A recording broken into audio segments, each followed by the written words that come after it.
चलिए देखिए, good morning to all of you. ये इंसॉल्वेंसी स्टार्ट की थी बीकॉम सेमेस्टर 2 का। इंसॉल्वेंसी का जो मेन चीज़ पढ़ना है, आपको दो चीज़ पढ़ना है, एक स्टेटमेंट ऑफ अफेयर पढ़ना है और एक डिफिशिएंसी अकाउंट पढ़ना है।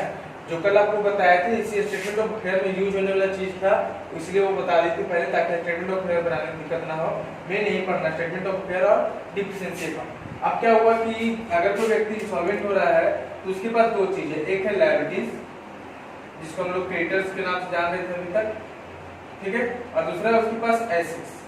अब ये क्या करता है कि इसी को जब वो व्यक्ति इंसॉल्वेंट होता है तो कोर्ट इसको दो पार्ट में बांट देता है, जिसमें लायबिलिटीज और एसेट्स। और उसको क्या करता है कि लायबिलिटीज और एसेट्स अलग आप लोग पहले भी पढ़ चुके हैं कि लायबिलिटीज बहुत तरह का होता है, ठीक है, और अभी तुरंत हम बताएं क्रेडिटर्स होता है 4 तरह का, ठीक है, एसेट्स भी आते हैं उसमें भी बहुत तरह का होता है। तो कहने का मतलब जितने भी लायबिलिटीज होते हैं उसको डेबिट में और जितने भी एसेट्स होते हैं उसको क्रेडिट में यूज करते हैं। यहाँ पे अब कैसे यूज करते हैं तो हम लोग क्रेडिटर्स 4 पढ़े थे, 4 क्रेडिटर्स। अब यहाँ पे देखिए ये इसका स्टेटमेंट ऑफ अफेयर है, एज ऑन जो डेट पे बनाना है वो। सबसे पहले यहाँ पे ग्रॉस वैल्यू, ग्रॉस वैल्यू कहने का मतलब क्या कि यहाँ पे जो लायबिलिटीज का जो अमाउंट होगा वो जाएगा टोटल अमाउंट यहाँ पे।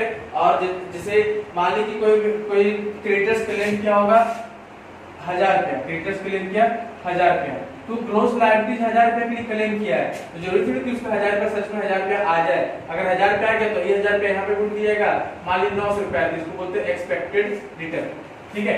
1000 रुपया क्लेम किया लेकिन मिलके चला है 900 रुपया, इसी को हम बोलते हैं एक्सपेक्टेड रिटर्न। अब यहाँ पे एक चीज देखते हैं, सबसे पहले आपका आता है क्रेडिटर्स 4 तरह का। सबसे पहले unsecured creditors as per list A. Unsecured creditors को कहाँ रखा है तो लिस्ट ए में रखा है, और इसका जो भी अमाउंट आएगा वो कहाँ दिखाएंगे, ये एक्सपेक्टेड रिटर्न यानी इस बॉक्स में दिखाएंगे। फिर दूसरा देखा है fully secured creditors as per list B. तो आपको पता है कि फुल्ली सिक्योर्ड क्रेडिटर्स क्या होता है, जिसमें क्या होता है लोन। लोन क्या होता है कि लोन होता है 1000 का लोन है और जबकि सिक्योरिटी है 1500 का। कहने का मतलब कि फुल्ली सिक्योर्ड क्रेडिटर में लोन कम होता है और सिक्योरिटी ज्यादा दिया जाता है, तो जो एक्सेस आता है उसको बाहर नहीं दिखाएंगे, इसी के अंदर यहाँ पे ही रहने देंगे और इसको इस एक्सेस को हम बोलेंगे सरप्लस एज पर कॉन्ट्रैक्ट, ठीक है। बाहर इस बॉक्स में नहीं दिखाएंगे, यहीं पे रहने देंगे जो एक्सेस आएगा, इसको हम बोलेंगे सरप्लस एज पर कॉन्ट्रैक्ट, ठीक है। फिर आता है आपका तीसरा partly secured creditors. Partly secured creditor as per list C. इसमें क्या होता है कि लोन अगर मान लीजिए कि लोन है 2000 का तो सिक्योरिटी होगा 1500 का, तो लोन यहाँ पे ज्यादा है सिक्योरिटी कम है, तो जितना कम है उसको हम लोग बाहर दिखाएंगे, ठीक है। अब उसके बाद है preferential creditor as per list D. तो प्रेफरेंशियल क्रेडिटर का जो भी अमाउंट आएगा उसको अंदर ही दिखाएंगे, जैसे 100 रुपया 200 रुपया जो भी होगा, 100 200 जो भी होगा इसको अंदर दिखाएंगे, इसका बाहर नहीं दिखाएंगे। आप क्लियर यहाँ पे समझ जाइए कि क्यों ऐसा होता है। तो सिंपल सी बात है कि जो बाहर जो अमाउंट दिखा रहे हैं मतलब उसका पेमेंट करना है, जो अंदर दिखा रहे हैं उसका मतलब पेमेंट हो चुका है, ठीक है। अब जैसे लोन है 1000 का 1500 दे रहे हैं तो मतलब पेमेंट तो ही क्या होगा उसका 1000। इसका लोन है 2000 का 1500 मिल चुका है, 500 पेमेंट करना है। अब प्रेफरेंशियल क्रेडिटर तो हम पहले बता चुके थे कि प्रेफरेंशियल क्रेडिटर गवर्नमेंट का होता है, ऑलमोस्ट किसी का नहीं, तो पहले पैसा लेगा तो मतलब इसका भी पेमेंट है, ठीक है। Liability side 4 list, list A, list B, list C और लिस्ट डी, और चारों लिस्ट पे क्रेडिटर्स का नाम आता है, unsecured creditors, fully secured creditors, partial secured creditors और प्रेफरेंशियल क्रेडिटर्स। अब आते हैं एसेट्स साइड। तो एसेट्स साइड सबसे पहले आता है एसेट्स एज पर लिस्ट ई, ठीक है। एसेट्स एज पर लिस्ट ई, इसमें ऑल एसेट्स एक्सेप्ट, लिखने का नहीं है, इसे सिर्फ समझा दे रहे हैं, एक्सेप्ट डेटर्स और बिल रिसीवेबल, ठीक है। सारा एसेट्स यहाँ पे जो फिक्स एसेट्स होगा या करंट एसेट्स होगा, सारा एसेट्स यहाँ पे आता है, सिर्फ डेटर को छोड़कर और बिल रिसीवेबल को छोड़कर। अब सर यहाँ पे दो वैल्यू है, बुक वैल्यू है, एस्टिमेटेड वैल्यू है। तब दोनों का मतलब क्या होता है कि मान लीजिए कि किसी भी एसेट्स का बुक वैल्यू 10,000 है, बुक वैल्यू यानी बताने वाला व्यक्ति बोला कि 10,000 का ये एसेट्स है, तो जब उसको रियलाइज करने लगेंगे, जब यानी उसको बेचने लगेंगे तो जरूरी थोड़ी कि 10,000 का 10,000 आ जाए, हो सकता है कि 10,000 का चीज 8,000 में बिके।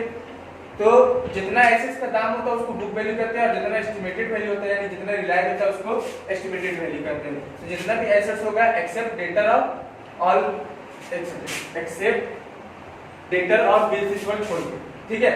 अब बात करते हैं बुक डेब्ट्स, क्योंकि डेटर का अलग से लिस्ट होता है, इसी कारण इसको हम लोग इसमें नहीं रखे हैं। यहाँ पे देखिए book debts as per list F. Book debts यहाँ पे, बुक डेब्ट्स का मतलब है डेटर, बुक डेब्ट्स का मतलब क्या है डेटर, ठीक है, इसका मतलब है डेटर। और आप लोग जानते हो कि डेटर 3 तरह का होता है, कैसे? तो 11th वगैरह में पढ़े होंगे, फाइनल अकाउंट वगैरह तो उसमें सीखे होंगे। 3 तरह का होता है। एक गुड, तो गुड कहने का मतलब कि ऐसा डेटर जिसको हम 500 रुपया उधार दिए तो 500 रुपया पूरा वापस दे देगा। 500 रुपया है तो 500 रुपया उसका बुक वैल्यू भी है और एस्टिमेटेड यूटिलाइज भी हो तो नहीं हुआ, तो हम लोग बोलेंगे उसको गुड। फिर है डाउटफुल। डाउटफुल मतलब क्या होता है कि अगर किसी व्यक्ति के पास 1000 रुपया बाकी है तो जरूरी नहीं कि वो 1000 रुपया दे, तो हो सकता है कि हमको ऐसा उम्मीद दिलाएगा कि 700 रुपया दे, जिसको बोलेंगे डाउटफुल। ठीक है, और बैड क्या होता है? तो बैड मतलब वो पूरा का पूरा डूब गया। अगर 500 रुपया है तो 500 का पूरा डूब गया, कुछ नहीं मिलेगा, उसको हम लोग कहते हैं बैड। ठीक है, अब बात करते हैं बिल ऑफ एक्सचेंज। इसी का बोले कि बिल सीजर को भी यहाँ पे नहीं दिखाते हैं क्योंकि बिल ऑफ एक्सचेंज का भी अलग से लिस्ट बना हुआ है। बिल ऑफ एक्सचेंज ये बहुत कम आपको मिलता है। ठीक है, बिल डिस्काउंटेड वगैरह का अगर मिल गया तो मिल गया, नहीं तो बहुत कम मिलता है। Bill of exchange as per list G. ठीक, अब यहाँ पे 2 चीज देखिए, यहाँ पे आपको दिखाए कि एक ये अमाउंट नहीं दिखाते बाहर और एक यहाँ पे ये वाला अमाउंट नहीं दिखाते बाहर, तो इसका कहीं ना कहीं तो यूज होगा। तो अब यहाँ पे देखिए बिल ऑफ एक्सचेंज में क्या करते हैं, ये जो सरप्लस है इस सरप्लस को बिल ऑफ एक्सचेंज में ऐड कर देते हैं। ठीक है, और यहाँ पे तो जो आएगा प्रिफरेंशियल क्रेडिटर उसको क्या करेंगे, माइनस कर देंगे। माइनस करने के बाद जो अमाउंट आएगा उसको हम लोग दिखा देंगे एस्टिमेटेड वैल्यू में।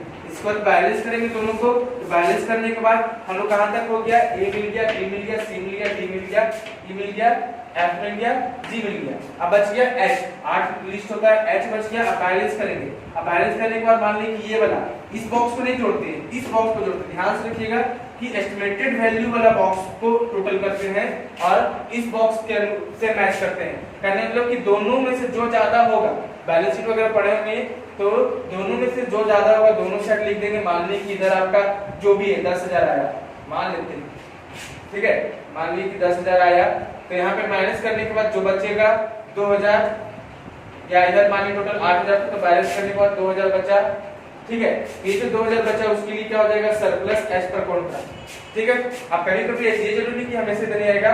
और सबसे ज्यादा बड़ी बात क्या है कि हम लोग इंसॉल्वेंसी पढ़े हैं तो ऑलमोस्ट क्या होता है, डिफिशियंसी निकलता है। ठीक है, सरप्लस निकलने से रहा, क्योंकि सरप्लस अगर निकल रहा है तो फिर इंसॉल्वेंट होने का मतलब ही नहीं होता है। इसी कारण ऑलमोस्ट क्या होता है, डिफिशियंसी निकलता है। किसी क्वेश्चन में सरप्लस दे दे, निकल जाए। ठीक है, तो अगर चाहे तो सरप्लस निकलेगा या डिफिशियंसी निकलेगा, दोनों में से जो निकलेगा उसको मतलब क्या बोलेंगे, एज पर लिस्ट एच। ठीक है, इसको नोट डाउन कीजिए और इससे रिलेटेड एक क्वेश्चन बताते हैं तो और क्लियर हो जाएगा।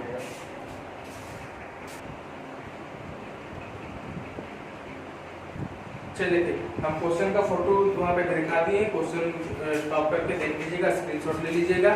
ठीक है, क्वेश्चन पढ़ते क्या है, from the following figures prepare statement of prepare and deficiency account as on 31 December 2015। Assume that stock realized 2/3। Stock का क्या पता है, 2/3 रियलाइज हो रहा है, स्टॉक 2/3 रियलाइज हो रहा है स्टॉक। ठीक है, उसके बाद बोलते हैं क्या, the pictures one of picture है उसमें वन ऑफ रियलाइज हो रहा है, the shares at par and the doubtful debts 1/3। Share par पे और डाउटफुल डेब्ट्स पे 1/3 पे। On 1st January 2013 the debtors commenced business with a capital of rupees 3,175। जो व्यक्ति इंसॉल्वेंट हो रहा था वो बिजनेस कब स्टार्ट किया था, 31 दिसंबर 2013 को 3,175 में। ठीक है, कैपिटल है 3,175। Is profit for the first 2 years, 2 साल में प्रॉफिट कमाया है 2027 और 1,500 रुपए का प्रॉफिट कमाया है। नीचे एसेट्स दिया हुआ है, कैश, स्टॉक, डेटर्स। डेटर्स पे लिखा हुआ है गुड, डेटर्स डाउटफुल और डेटर्स बैड। ठीक है, फिक्चर एंड फिटिंग्स दिया हुआ है, शेयर्स दिया हुआ है, unsecured creditors, secured creditors, value of security held by the creditors. Value कितना है security held by the creditors, 1,750। और preferential claims for rates and tax. और प्रिफरेंशियल क्लेम्स दिया हुआ है रेट्स एंड टैक्स के लिए 95। हम लोग को बनाना है स्टेटमेंट ऑफ अफेयर्स। तो बिजनेस स्टार्ट हुआ था आपका 1 जनवरी 2013 को, लेकिन बिजनेस इंसॉल्वेंट कब हो रहा है, 31 दिसंबर 2015 को। जब हमको बनाना है स्टेटमेंट ऑफ अफेयर 31 दिसंबर 2015 को बनाना है। सबसे पहले आप देखिए यहाँ पे अभी फॉर्मेट में हम सबका फुल फॉर्म लिख दिए थे, तब शॉर्टकट लिख रहे हैं। ग्रॉस वैल्यू का जीबी, एक्सपेक्टेड रिटर्न का ईटीआर, बुक वैल्यू का बीबी और एस्टिमेटेड वैल्यू का ईवी। अब सबसे पहले स्टार्ट करते हैं, हम सबसे पहले आते हैं अनसिक्योर्ड क्रेडिटर्स। तो दूसरे साइड देखिए साफ साफ लिखा हुआ है अनसिक्योर्ड क्रेडिटर्स 6,000। यहाँ पे लिख दीजिए unsecured creditors as per list A कितना है 6000, 6 का 6000 पूरा बाहर, और जितना यहाँ पे है वही जाएगा आपका ग्रॉस वैल्यू में, क्योंकि ग्रॉस वैल्यू भी उतना ही है और एक्सपेक्टेड रिटर्न भी उतना ही है। फिर आपका दिया हुआ है सिक्योर्ड क्रेडिटर्स, यहाँ पे दूसरा में आता है fully secured creditors as per list B. आप फुल्ली सिक्योर्ड क्रेडिटर्स कैसे पहचानेंगे? तो देखिए आपका जिधर अनसिक्योर्ड क्रेडिटर्स दिया हुआ वहीं पे लिखा हुआ आपका सिक्योर्ड क्रेडिटर्स 1259 और value of security held by the creditors, जबकि सिक्योरिटी कितना का दिया गया है 1250, यानी क्रेडिटर्स है आपका 1259 का क्रेडिटर्स है, जबकि सिक्योरिटी है आपका कितना, तो 1750 का सिक्योरिटी है। तो सिक्योरिटी ज्यादा है तो मतलब ये क्या है, फुल्ली सिक्योर्ड क्रेडिटर्स है। तो अब यहाँ पे फुल्ली सिक्योर्ड क्रेडिटर्स में कैसे लिखेंगे? तो सबसे पहले यहाँ पे लिख दीजिए लोन कितना है, तो लोन है 1259 का, और जबकि सिक्योरिटी कितना है, तो सिक्योरिटी है आपका 1700, सॉरी क्वेश्चन में मिस्टेक है थोड़ा सा, एक्चुअली 1250, ठीक है, वो गलती से लिख दिया है 1259, लेकिन 1250 है। 1250 का क्रेडिटर्स है और सिक्योरिटी है 1750 का, सिक्योरिटी कितना का है 1750 का। लोन कम है, सिक्योरिटी ज्यादा है, जो एक्सेस पैसा है वो यहीं पे लिखाएगा, और इसको हम लोग लिखेंगे क्या, surplus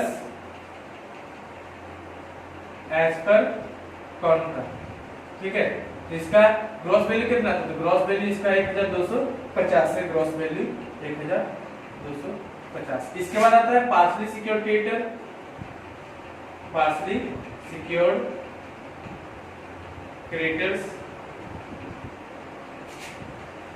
as per list C, जबकि पार्शली का यहाँ पे कुछ दिया हुआ है ही नहीं पार्शली के बारे में, तो सिर्फ लिखकर क्या करेंगे, छोड़ देंगे, ठीक है।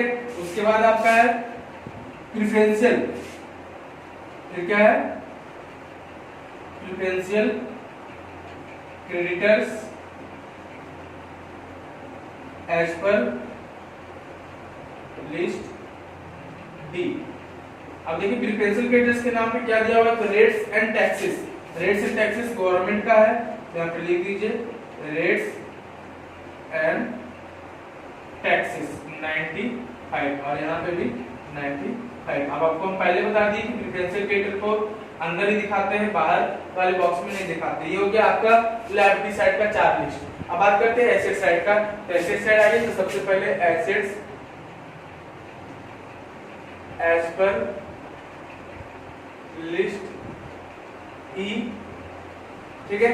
अब एसेट्स में क्या है, तो हम आपको बताए थे अभी कि सिर्फ डेटर और बिल रिसीवेबल को छोड़ के बाकी जितना भी एसेट्स होता है सब इसी के अंदर आएगा। तो सबसे पहले आपका दिया है कैश, तो कैश कितना है देखिए, सबसे पहले क्या है कैश, तो कैश 115 बुक वैल्यू भी है और रिलायंस भी कितना होगा 115, एस्टिमेटेड वैल्यू भी आएगा 115। फिर दिया हुआ है स्टॉक, तो स्टॉक है आपका 510, स्टॉक का 510 ये था उसका बुक वैल्यू, और क्वेश्चन के ऊपर लिखा हुआ है कि स्टॉक रिलायंस कितना होगा 2/3, यानी 510 का 2/3, तो 3 कितना जाएगा 3 कम 3 एक मिनट, हाँ 3 सेकेंड 170 दूनी 340 रुपया रिलायंस होगा स्टॉक से। फिर यहाँ पे लिखा हुआ डेटर्स, तो डेटर तो इसमें नहीं जाता है, तो डेटर यहाँ नहीं जाएगा, इसको यहाँ पे आप एक बार जोड़ के लिख दीजिए ताकि आसान हो। तो टोटल आ जाएगा, सॉरी फंस गएगा। डेटर के नीचे भी दिया हुआ है फिक्सचर एंड फिटिंग्स, क्या दिया हुआ है, डेटर के नीचे दिया हुआ है फिक्सचर, ये तो इसी में जाएगा fixture and fittings. Fixture and fittings book value था इसका 282 था बुक वैल्यू, और क्वेश्चन में ऊपर में लिखा हुआ है कि हाफ रिलाइज होगा 1/2 रिलाइज होगा, तो इसका 282 का हाफ आ जाएगा आपका 141, ठीक है। अब फिर दिया हुआ है शेयर्स, तो जो भी व्यक्ति इंसॉल्वेंट हो रहा है, जो भी बिजनेसमैन इंसॉल्वेंट हो रहा है, वो किसी अदर कंपनी में शेयर भी लिया होगा, तो उसका वैल्यू कितना है 250, शेयर का वैल्यू कितना है 250 शेयर का वैल्यू है, और क्वेश्चन में ऊपर लिखा हुआ था कि शेयर क्या हो रहा है, फुल रियलाइज हो रहा है, ठीक है। तो शेयर यहाँ पे लिख दिया शेयर्स एट पार, पार करने का मतलब कि जितना का था उतना ही, तो शेयर एट पार 250। अब पार प्रीमियम वाला है तो आप पढ़े ही होंगे 12th में, तो शेयर पार को बोल रहे हैं, जितना का शेयर है उतना ही रियलाइज हो रहा है, और इसमें कुछ नहीं जाने वाला। तो इसको एक बार टोटल कर लेते हैं, तो टोटल आ जाएगा आपका 846। ये हो गया आपका लिस्ट ई। अब हम लोग बात करते हैं book debts as per list, ये हो गया एफ। अब बुक डेट्स में बताया था कि डेटर वगैरह आता है, तो आपका दिया हुआ है डेटर सॉरी गुड, तो गुड कितना था, तो गुड है आपका 3490। तो जो गुड है वो यहाँ पे भी वही आएगा और यहाँ पे भी वही आएगा, ठीक है। फिर डाउटफुल फिर दिया हुआ है, डाउटफुल है आपका 900, डाउटफुल है 900, और ऊपर में शायद लिखा हुआ है आपका कि डाउटफुल रियलाइज होगा 1/3। तो 900 का 1/3 कितना रियलाइज होगा, तो 900 का 1/3 300, ठीक है। और जो बैड है वो तो पूरा का पूरा बैड है ही, तो बैड कितना था 750, ये तो रियलाइज होने से रहा 750, ठीक है, इसमें कुछ नहीं जाएगा। ये हो गया आपका लिस्ट एफ। उसके बाद आता है उसके बाद आपका लिस्ट एफ के बाद आता है लिस्ट बिल, एक सेकंड रुक जाइएगा, bill of exchange as per list F के बाद जी। और हम क्या बोल लेते हैं, आपको पहले भी बता चुके हैं कि बिल ऑफ एक्सचेंज बहुत कम मिलता है, ठीक है। किसी किसी क्वेश्चन में मिल गया तो मिल गया, नहीं तो इसी तरह से लिख के छोड़ देते हैं। लेकिन इसमें क्या करते हैं कि जो यहाँ से सरप्लस आया वो, और यहाँ से जो काउंटर है उसका काम यहाँ पे करते हैं, प्लस करेंगे सरप्लस, यहाँ मान ली कि कुछ नहीं है, प्लस किए सरप्लस, तो सरप्लस कितना है 500, जो टोटल हो जाएगा 500 ही, कि ऊपर में कुछ नहीं था, उसमें से माइनस कर सरप्लस एज पर कॉन्ट्रा लिखिएगा, एज पर कॉन्ट्रा, और फिर माइनस करेंगे deducted as per Contra.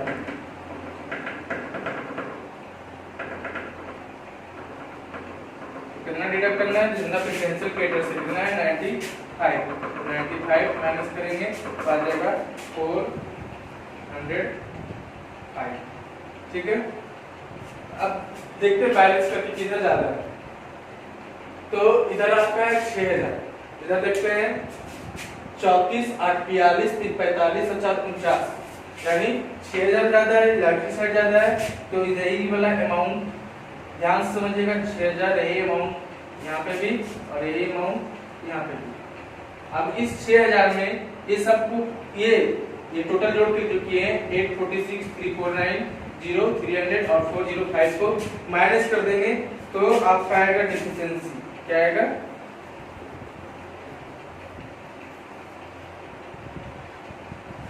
As per list H, और इसको हम लोग बोलेंगे बैलेंसिंग फिगर, आ जाएगा 950,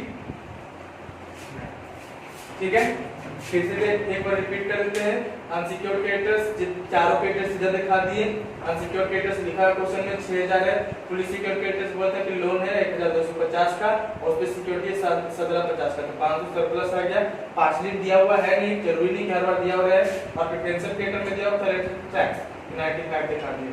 ऐसे सिर्फ कैश, तो कैश तो कभी ऐसा नहीं ना कि 100 रुपया अगर आपके पैकेट में है तो किसी को देंगे तो उनको 90 रुपया देगा, तो कैश जितना है उतना ही रिलाइज होगा, 115 था 115, स्टॉक 510 बोला तो था रिलाइज होगा 340, फिक्स एंड फिटिंग्स 282 था उसका हाफ 141 से शेयर्स बोला था पार पे रिलाइज होगा, पार पे यानी जितना का है उतना ही, 250 है तो 250 का। बुक डेट्स लिख दिए, गुड था 2490 दोनों साइड, डाउटफुल का होता है 1/3 ले जाओ, तो 1/3 300 आ गया, अब बैड तो बैड है, बस उसको टोटल किए और फिर यहाँ पे आपका निकल गया डिफिशिएंसी एज पर लिस्ट, इसको उतारिए।